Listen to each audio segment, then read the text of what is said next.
Hello everyone, welcome to Pragyan the competitive class. আজকে আমি আবারও একটি নতুন ক্লাস নিয়ে চলে এসেছি। আজকের ক্লাস থাকছে যারা প্রাইমারি ইন্টারভিউ প্রিপারেশন নিচ্ছ তাদের জন্য। আমি অলরেডি তোমাদের 14টা ক্লাস দিয়ে দিয়েছি, আজ থাকছে 15 নাম্বার ক্লাস।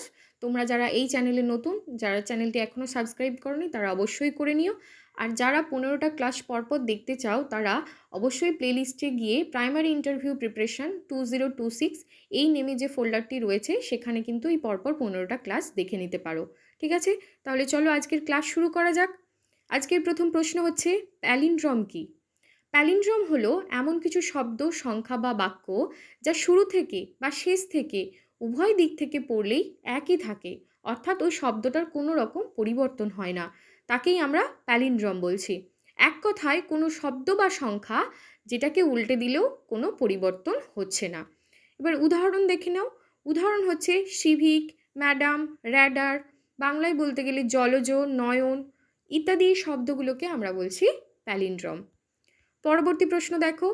প্রশ্ন হচ্ছে যে আন্তর্জাতিক গণিত দিবস কবে পালন করা হয়? আন্তর্জাতিক গণিত দিবস প্রতি বছর 14ই মার্চ বিশ্বজুড়ে পালিত হয়। তো এই দিনটি খুব রিসেন্ট ছিল, তো সেই জন্য আমি এই প্রশ্নটা অ্যাড করে দিয়েছি। তো এই দিনটির আরও বিশেষত্ব রয়েছে, দেখো যে এই দিনটি বিশ্ববিখ্যাত বিজ্ঞানী আলবার্ট আইনস্টাইনের জন্মদিন। 2019 সালে ইউনেস্কোর 40তম সাধারণ সম্মেলনে এই দিনটি আনুষ্ঠানিকভাবে ঘোষিত হয়েছিল। ঠিক আছে, আর 2020 সাল থেকে এটি বিশ্বব্যাপী পালন করা হচ্ছে। ওকে, পরবর্তী প্রশ্ন দেখো। প্রশ্ন হচ্ছে 2026 সালের আন্তর্জাতিক গণিত দিবসের থিম কী ছিল? থিম কিন্তু খুবই গুরুত্বপূর্ণ। তো থিমটা কী ছিল দেখো। 2026 সালে আন্তর্জাতিক গণিত দিবসের থিম ছিল ম্যাথামেটিক্স অ্যান্ড হোপ, অর্থাৎ গণিত এবং আশা। এটাই ছিল 2026-এর আন্তর্জাতিক গণিত দিবসের থিম, মনে রেখো। পরবর্তী প্রশ্ন দেখো, পাই দিবস কবে পালন করা হয়? তাহলে উত্তর হচ্ছে 14 মার্চ পাই দিবস পালন করা হয়। তাহলে দেখা গেল কি যে পাই দিবস এবং আন্তর্জাতিক গণিত দিবস এই দুটোই কিন্তু 14 মার্চ পালন করা হচ্ছে। এইবার এই যে পাই দিবস কেন পালন করা হয় এই দিনটিতেই, দেখো যে পায়ের মান অ্যাপ্রক্সিমেটলি আমরা ধরে থাকি 3.14। ওকে, তাই ইংরেজি বছরের তৃতীয় মাস অর্থাৎ মার্চ মাসের 14 তারিখটি এই দিবস হিসাবে বেছে নেওয়া হয়েছে। ওকে, তাহলে পায়ের মান যেহেতু 3.14, তাই মার্চ মাসের 14 তারিখটিকেই এই দিবস হিসাবে আমরা পালন করে থাকি। পরবর্তী প্রশ্ন দেখো। প্রশ্ন হচ্ছে যে জাতীয় গণিত দিবস কবে পালন করা হয়, অর্থাৎ ন্যাশনাল ম্যাথমেটিক্স ডে কবে পালন করা হয়? প্রতি বছর 22শে সেপ্টেম্বর ভারতে জাতীয় গণিত দিবস পালন করা হয়।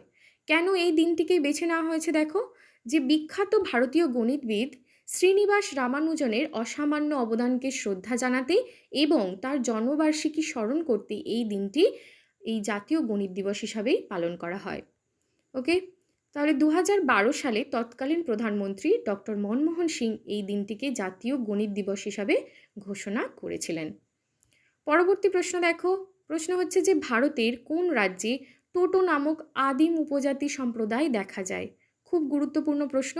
তাহলে টোটো একটি আদিম বা বিচ্ছিন্ন উপজাতি গোষ্ঠী যারা ভারতের পশ্চিমবঙ্গের আলিপুর দুয়ারের টোটোপাড়া নামক স্থানে, ছোট একটি স্থানে দেখা যায়। ওকে, তাহলে টোটো একটি আদিম উপজাতি এবং যেটি পশ্চিমবঙ্গের আলিপুর দুয়ারের টোটোপাড়া নামক স্থানে দেখা যায়। পরবর্তী প্রশ্ন দেখো। প্রশ্ন হচ্ছে কুড়ুক কি? কুড়ুক কি, এটাও কিন্তু খুব গুরুত্বপূর্ণ প্রশ্ন।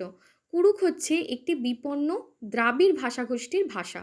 তাহলে এক কথায় কুড়ুক হচ্ছে একটি ভাষা যা সাধারণত ওরাং উপজাতির মাতৃভাষা।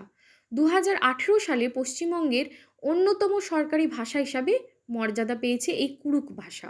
ঠিক আছে, কেন এই ভাষাকে মানে অন্যতম সরকারি ভাষার মর্যাদা দেয়া হলো দেখো, যে ইউনেস্কো থেকে এই কুড়ুক ভাষাকে বিপন্ন ভাষার তালিকায় অন্তর্ভুক্ত করা হয়েছিল, যার ফলে এর সংরক্ষণে রাজ্য সরকার বিশেষ গুরুত্ব দিচ্ছে। এবার কোথায় কোথায় এই কুড়ুক ভাষা দেখা যায় পশ্চিমবঙ্গের? না, পশ্চিমবঙ্গে মূলত জলপাইগুড়ি, আলিপুরদুয়ার, কোচবিহার, উত্তর ও দক্ষিণ দিনাজপুর এবং উত্তর 24 পরগনা জেলায় এই কুড়ুক ভাষাভাষীর মানুষ দেখা যায়। ওকে, পরবর্তী প্রশ্ন দেখো। প্রশ্ন হচ্ছে যে স্বাধীনতার সময় পশ্চিমবঙ্গের কয়টি জেলা ছিল? 1947 সালে 15ই আগস্ট ভারতের স্বাধীনতা লাভের সময় পশ্চিমবঙ্গে মোট 14টি জেলা ছিল। তাহলে কোন কোন জেলাগুলি দেখো? জেলাগুলি হচ্ছে বাঁকুড়া, বীরভূম, বর্ধমান, কলকাতা, দার্জিলিং, জলপাইগুড়ি, হুগলি, হাওড়া, মালদা, মেদিনীপুর, মুর্শিদাবাদ, নদিয়া, পশ্চিম দিনাজপুর এবং দক্ষিণ চব্বিশ পরগনা। তো এখানে বড় যে জেলাগুলো যেমন মেদিনীপুর, পশ্চিম দিনাজপুর, চব্বিশ পরগনা এগুলো পরবর্তীকালে ভাগ হয়েছে এবং কোচবিহার যে জেলাটা সেটা যুক্ত হয়েছে এবং পুরুলিয়াও যুক্ত হয়েছে। ঠিক আছে, পরবর্তী প্রশ্ন দেখো যে ফাদার অফ ইন্ডিয়ান সেন্সাস কাকে বলা হয়? খুব গুরুত্বপূর্ণ প্রশ্ন। হেনরি ওয়াল্টারকে বলা হয় ভারতীয় আদিমশুমারির জনক বা ফাদার অফ ইন্ডিয়ান সেন্সাস। ঠিক আছে, পরবর্তী প্রশ্ন দেখো যে সেন্সাস 2011 সেই অনুসারে পশ্চিমবঙ্গের লিটারেসি রেট বা সাক্ষরতার হার কত? তাহলে 2011 সালে শেষ আমাদের সেন্সাস হয়েছিল বা জনগণনা হয়েছিল। তো সেই অনুসারে পশ্চিমবঙ্গের সাক্ষরতার হার বা লিটারেসি রেট হচ্ছে 76.26%। ঠিক আছে, নেক্সট প্রশ্ন হচ্ছে ভারতের প্রথম জিআই ট্যাগপ্রাপ্ত পণ্য কোনটি? ভারতের প্রথম জিআই ট্যাগপ্রাপ্ত পণ্য হচ্ছে দার্জিলিং চা। পরবর্তী প্রশ্ন দেখো, প্রশ্ন হচ্ছে পশ্চিমবঙ্গের গনগনি অঞ্চলে কোন ধরনের মাটি দেখা যায়? পশ্চিমবঙ্গের পশ্চিম মেদিনীপুর জেলার শিলাবতী নদীর তীরে অবস্থিত গনগনি একটি অপূর্ব প্রাকৃতিক গিরিখাত, যাকে বাংলার গ্র্যান্ড ক্যানিয়ন বলা হয়। তাহলে বাংলার গ্র্যান্ড ক্যানিয়ন বলা হচ্ছে গনগনিকে, এবং এই অঞ্চলে মূলত ল্যাটেরাইট মাটি বা লাল মাটি দেখা যায়। ওকে, তাহলে পশ্চিম মেদিনীপুর জেলায় গনগনি অবস্থিত শিলাবতী নদীর তীরে, এটি বাংলার গ্র্যান্ড ক্যানিয়ন নামে পরিচিত এবং এখানে ল্যাটেরাইট মৃত্তিকা দেখা যায়। পরবর্তী প্রশ্ন দেখো, প্রশ্ন হচ্ছে যে পশ্চিমবঙ্গের বৃহত্তম আর্সেনিক শোধন প্ল্যান্টটি কোথায় রয়েছে? পশ্চিমবঙ্গের বৃহত্তম আর্সেনিক শোধন প্ল্যান্ট বা পরিশোধন কেন্দ্রটি রয়েছে মুর্শিদাবাদ জেলার ফারাক্কায়। পরবর্তী প্রশ্ন দেখে নাও যে নমিনাল কম্পাউন্ড কাকে বলা হয়?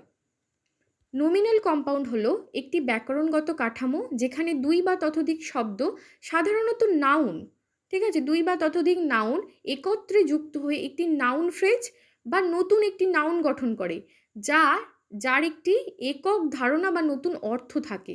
ঠিক আছে, অর্থাৎ দুই বা ততোধিক আলাদা আলাদা নাউন একসাথে বসে যে নতুন একটি শব্দ তৈরি করছে, যার একটি নতুন অর্থ থাকছে, তাকেই আমরা বলছি নমিনাল কম্পাউন্ড।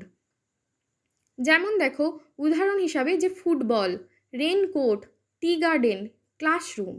এখানে ফুট আর বল আলাদা আলাদা দুটো শব্দ, একসাথে ফুটবল। রেনকোট, রেন আর কোট দুটো একসাথে রেনকোট হয়েছে। ওকে, তো এই ধরনের শব্দকে বলা হয় নমিনাল কম্পাউন্ড। এই প্রশ্নটি করা হয়েছিল তো ইন্টারভিউতে, তো সেই জন্য আমি এখানে অ্যাড করে দিয়েছি। পরবর্তী প্রশ্ন দেখো যে অ্যাডভার্বের অ্যাডভার্ব কাকে বলা হয়? এই প্রশ্নটিও করা হয়েছিল, খুব গুরুত্বপূর্ণ প্রশ্ন। যে একটি অ্যাডভার্ব যখন অন্য একটি অ্যাডভার্বের সম্পর্কে বাড়তি তথ্য দেয়, কোনো একটা বাক্যের ভেতরেই যে একটি অ্যাডভার্ব যখন অন্য একটি অ্যাডভার্বের সম্পর্কে বাড়তি তথ্য দেয়, তার তীব্রতাকে প্রকাশ করে, তাকেই বলা হয় অ্যাডভার্বের অ্যাডভার্ব। উদাহরণটা দেখে নাও, দেখে বুঝে নাও। যেমন হি রানস ফার্স্ট, এখানে ফার্স্ট হচ্ছে একটা অ্যাডভার্ব।